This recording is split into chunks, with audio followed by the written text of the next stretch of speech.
David Rooster here again with another episode of Chordplay, and this is the Chords of Megadeth. And I've been a Megadeth fan since I was in high school, and although I've never seen Megadeth in concert, I have actually met Dave Mustaine, and that was at a summer NAMM. When I met Dave Mustaine, he was at the ESP booth, and I walked up and I had my badge, and he looked down, and I shook his hand. I said, I'm a big fan, I love your music, and I really respect you. And he said, thank you, I like your name, and we kind of laughed, and he signed an autograph, and I said, can I get another autograph for my friend? And he was like, yeah, sure, what's your friend's name? And I said, Liberty. And he looked at me, and it was this weird kind of paranoid kind of look, and he looked at me, and I could tell his gears were spinning. He said, we have the same name. And I said, yeah, I know. And he said, well, my son's name is Justice, and my wife and I are getting ready to have our daughter, and we're going to name her Liberty. And you just asked to, have your friend Liberty, get an autograph.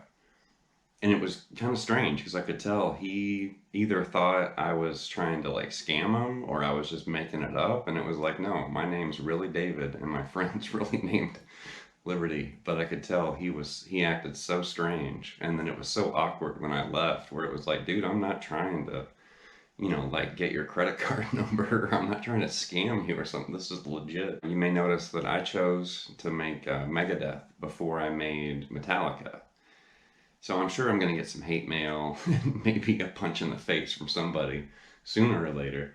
But I'm just going to be honest. Like when I was in high school, I was a big Metallica fan. I loved Metallica. I still do.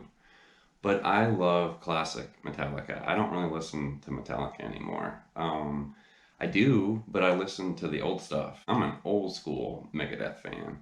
But I did kind of stop listening to them, I guess, like the late 90s, early 2000s. I think Al Pitrelli was in the band for a little while and some other people. And I kind of stopped. Like, I didn't really listen to Megadeth. It wasn't until Chris Broderick joined, and then I started listening to him again. And then, of course, Kiko piqued my interest and I started listening to him again. If you go through and trace the history of the band, I mean, you've got Chris Poland that played guitar, Jeff Young, of course, Marty Friedman. I mean, Marty Friedman's an exceptional, very unique guitarist. And, other people I just mentioned there too, Al Pitrelli, of course, and Chris Broderick and Kiko. But even Dave Mustaine himself, I mean, he was originally in Metallica, and I think he was more essential to developing thrash as we know it than he gets credit for. If I go through Megadeth's, catalog of music, I find all sorts of interesting, chords, chord progressions, implied chords, droned chords, interesting, movements and all sorts of, strange things happening chord-wise. For the first example here, we're going to look at the song Bad Omen, and just the intro is as far as we need to look just to find an interesting chord. And this is from the Peace Sells album. And if you listen to the intro, you'll hear this E minor move to an E sus2 flat 5. And it's a really interesting little chord exchange or movement on the neck because we're just playing an E minor bar chord right here. And then after we pick through that chord, you're just going to lift your middle finger up and relocate that to the 8th fret on the D. And then remove your 3rd finger from the 9th fret there on the D string. And you're going to unlock or uncover this really interesting little chord exchange.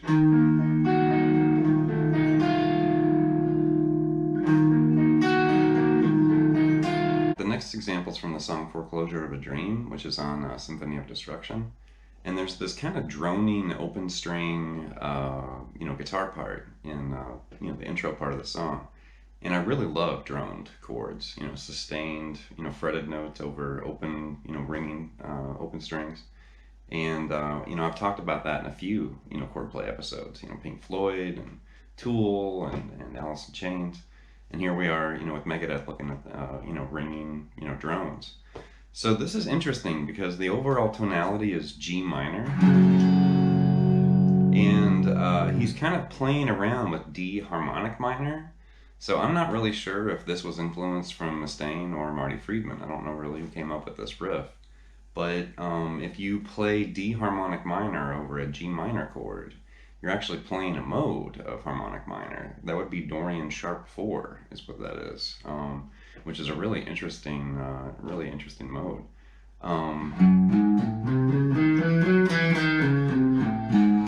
You know, very exotic. So I'm thinking Marty Friedman because that sounds like something Marty would play. But Dave Mustaine can be mighty exotic too. The melody can be kind of fingered in one position. And then the second half can also be fingered in one position.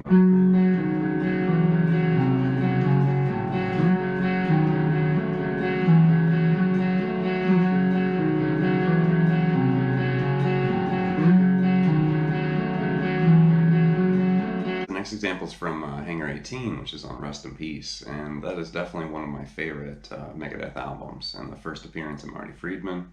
And Marty Friedman just came out swinging, on that album. He obviously felt like he had to prove something, and he probably felt a lot of pressure, from Dave Mustaine in the past, guitarist in the group. So he just left Cacophony, with Jason Becker, and came out and just literally exploded, in my opinion. He just, like a flamethrower, relentless on that album. I love it.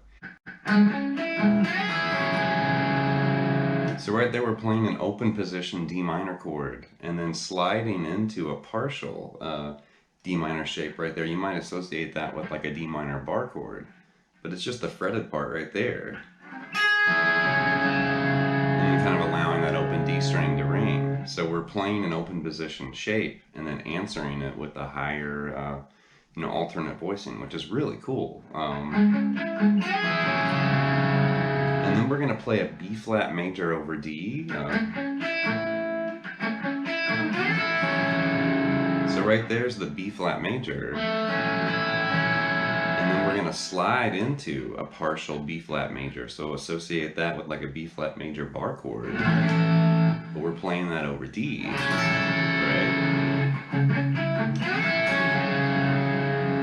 Which is really, really cool. Then a D minor 6. So that's 4, 3, and 1 there on the G, B, and high E string. And that's an interesting little transition between those D minor 6 shapes. It's tricky. So if you're playing that shape with your pinky, third finger and index, you're gonna have to kind of do a finger flip when you get to that shape right there, from here to here. Which is really cool. You definitely kind of challenge to execute. And then the last shape, it's a C6 sus2 over D. And then it just ends up being like a C over D right there. But right there you have a really interesting chord sequence.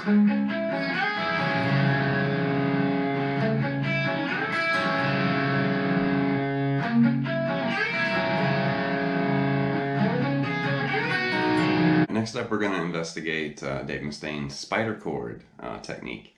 And when I first heard about the spider chord, I was a little confused because I thought it was referring to, like some crazy, like stretched out chord.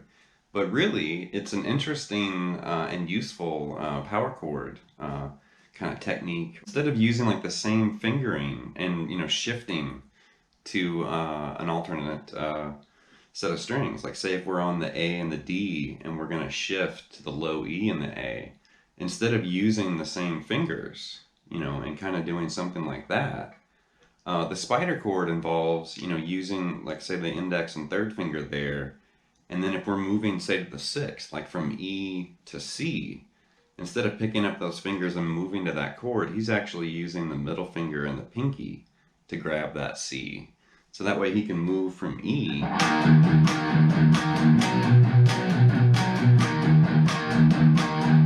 move from E to C. Like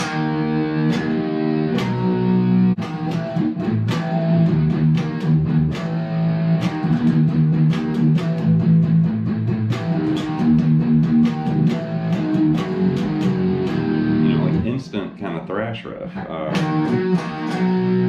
you can go either way.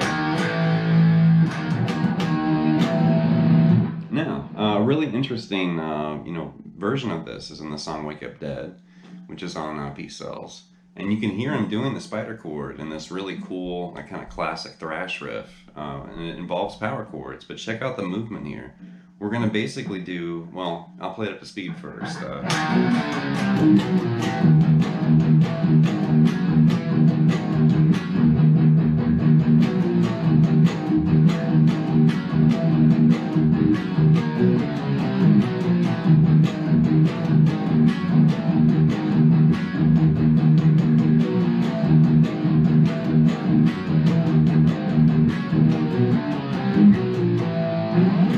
And then right there,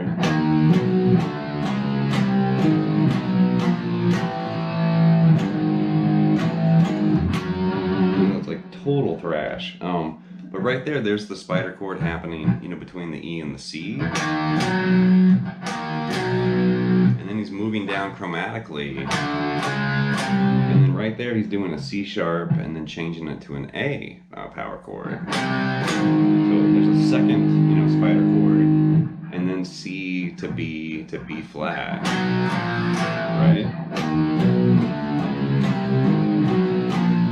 But he does it quickly.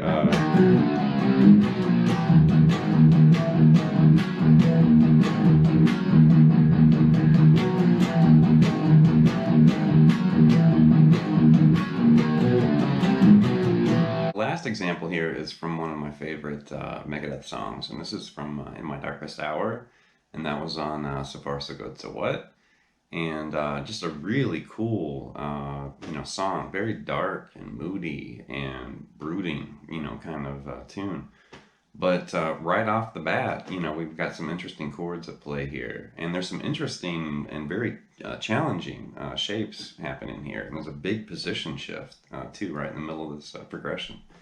But we're going to start with this kind of E minor 9 thing, which comes up a lot, not only in Megadeth and Metallica's music, but we've already seen that in, like music from Pink Floyd and some of the other episodes of Chordplay.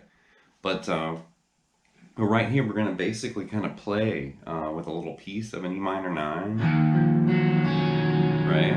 So just think of like the 4th fret on the D string, 3rd fret on the B, and then we're also going to incorporate the 4th fret on the G string. Then he moves this really interesting chord. That's a C6 sus2 sharp 11. And it's challenging too because you've got every fret hand finger involved, and you moved from this.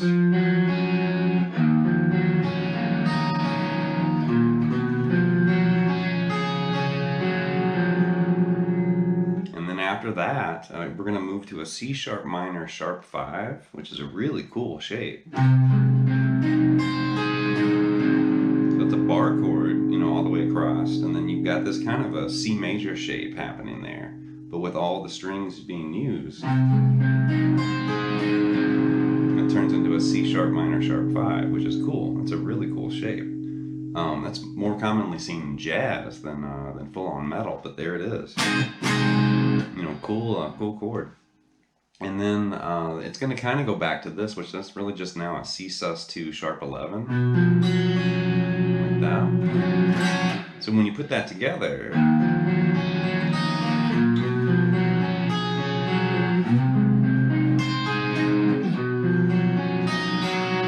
he kind of does this little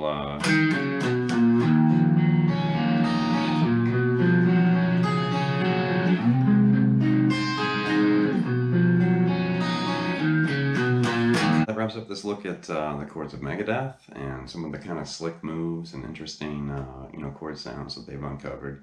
And I'd highly recommend, just listen to some of their albums, listen to, classic Megadeth or some of the more recent albums too. Kiko's doing some great stuff. Please subscribe to Late Night Lessons and leave me some comments and feedback. And if you have any suggestions or requests, or maybe there's a certain band or a certain style of chord progressions or chord voicings that you're interested in, let me know, and I can work it into these lessons and episodes as I create more content. So anyway, thanks for watching, and rock on. Thanks.